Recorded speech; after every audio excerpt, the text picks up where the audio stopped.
Welcome to this lesson on graphing in polar coordinates. Today, we are going to explore how to graph circles and the beautiful rose curves by understanding trigonometric equations in polar form.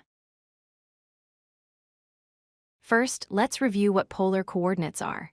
In the rectangular system, we use x and y, but in the polar system, every point is defined by a distance r from the center, which we call the pole, and an angle theta, measured from the positive x-axis. So, a point is written as r theta. Graphing these points requires a special grid. Instead of a square grid, we use a polar grid. It is made up of concentric circles, representing fixed distances from the center, and radial lines, representing fixed angles. This structure is perfect for visualizing circular and periodic motion.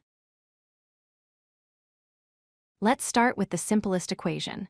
R equals a. Since r is the distance from the origin, if we set r to a constant number, say 3, we get a circle centered right at the origin with a radius of 3.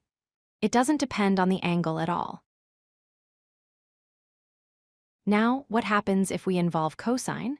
The equation r equals a times cosine theta creates a circle that passes through the origin. Its diameter is a, and because cosine relates to the x value, this graph is symmetric along the horizontal polar axis. Similarly, if we use the sine function, as in r equals a times sine theta, we still get a circle passing through the origin with diameter a. However, since sine relates to the y value, this circle is symmetric along the vertical axis. Now for the fun part, rose curves. These are defined by equations like r equals a times cosine of n theta or sine of n theta. The value, a, controls how long the petals are, but the value n is the magic number that tells us how many petals the flower will have. There is a simple rule to remember for the number of petals. If n is an odd number, the rose will have exactly n petals. But if n is an even number, the rose will have 2 times n petals. So, an even number doubles the petals. Let's see an example. Here is the graph for r equals 4 cosine 3 theta. Since 3 is an odd number, we expect exactly 3 petals. The length of each petal is 4.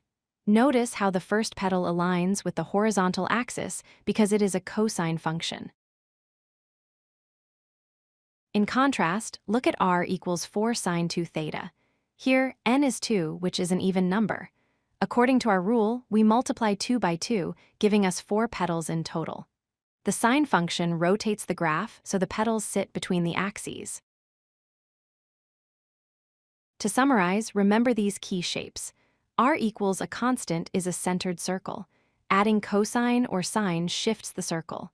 And multiplying the angle by n creates a rose curve, where the number of petals depends on whether n is odd or even. Thanks for watching. If you like this video, hit that like button and don't forget to subscribe. Visit codelucky.com for more such useful content.